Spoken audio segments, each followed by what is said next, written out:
টিএসসির রাজু ভাস্কর্য থেকে সরাসরি যুক্ত হচ্ছেন আমাদের সহকর্মী জান্নাতুল মোহনা। আমরা দর্শকদের যেমনটি জানাচ্ছিলাম যে রাজু ভাস্কর্যের সামনে তো সাধারণ শিক্ষার্থীরা বিক্ষোভ করছে, সেই সাথে ছাত্রলীগও রাজু ভাস্কর্যের সামনে কর্মসূচি ঘোষণা করেছে। কি তথ্য আছে, কি সার্বিক পরিস্থিতি দেখছেন এখন রাজু ভাস্কর্য এলাকার, জানাবেন।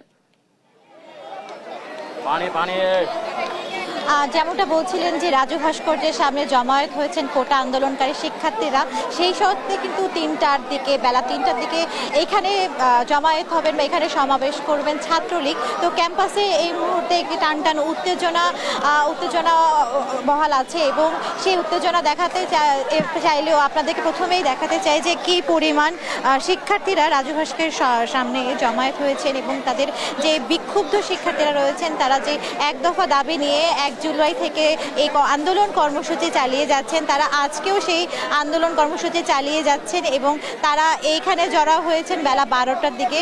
এবং যেমনটা বলছিলেন যে ক্যাম্পাসে ছাত্রলীগের নেতাকর্মীরা এখনও জমায়েত হয়েছেন কিনা, ছাত্রলীগের নেতাকর্মীদের এখন পর্যন্ত রাজু ভাস্কর্য কিংবা টিএসসি এলাকার আশেপাশে দেখা যায়নি, তবে মধুতে এবং শাহবাগের দিকে ছাত্রলীগের নেতাকর্মীরা জমায়েত হয়েছেন। কেননা বেলা 3টার দিকে তাদের যে কর্মী সমাবেশ ওটা বিক্ষোভ সমাবেশ, সেই বিক্ষোভ সমাবেশ বেলা 3টায় অনুষ্ঠিত হবে এবং এই মুহূর্তে ঢাকা বিশ্ববিদ্যালয়ের বিভিন্ন হলের ছাত্রছাত্রী ছাড়াও ঢাকা কলেজ, ইডেন কলেজের শিক্ষার্থীরাও